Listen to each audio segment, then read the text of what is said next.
Hi guys! I just wanted to talk a couple of minutes with you about something that I came across online the other day.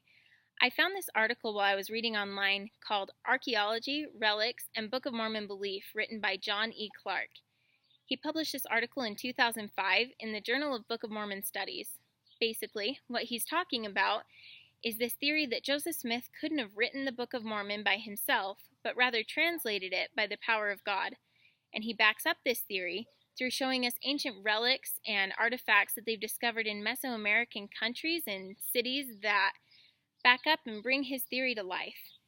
And I thought it was interesting because some of the relics that he shows us are among metal plates and stone boxes. He even goes as far as to show us things like cement houses, thrones, and palaces, things that correspond with Book of Mormon time period as well as Mesoamerican history.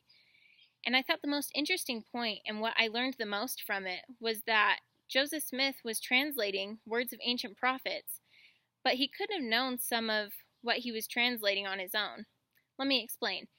In one of the parts of the Book of Mormon, he's talking about ancient warfare and weaponry that the people were using. But at that time period, the author discusses how Joseph Smith wouldn't have really known how those things worked and who those people were necessarily without the power of God. And he backs up those things by showing us that there were wooden swords instead of metal swords, and the armor that the men wore was different than we might imagine. And I just thought it was all-encompassing, the point that Joseph Smith really did use this power of God.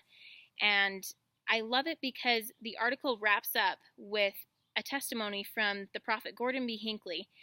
And he discusses the point that we all need to prayerfully read the Book of Mormon and ask Heavenly Father for ourselves if Joseph Smith translated the Book of Mormon. Because in this day and age, it's kind of hard when things are going around and our friends or our family may tell us certain things, but the most important part is that we're coming to learn these things for ourselves.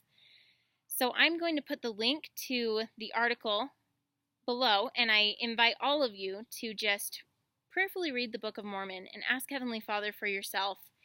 And if you're interested, to even check out the article and see what you may learn for yourself. I hope you all have a good night, and I hope you enjoyed the video.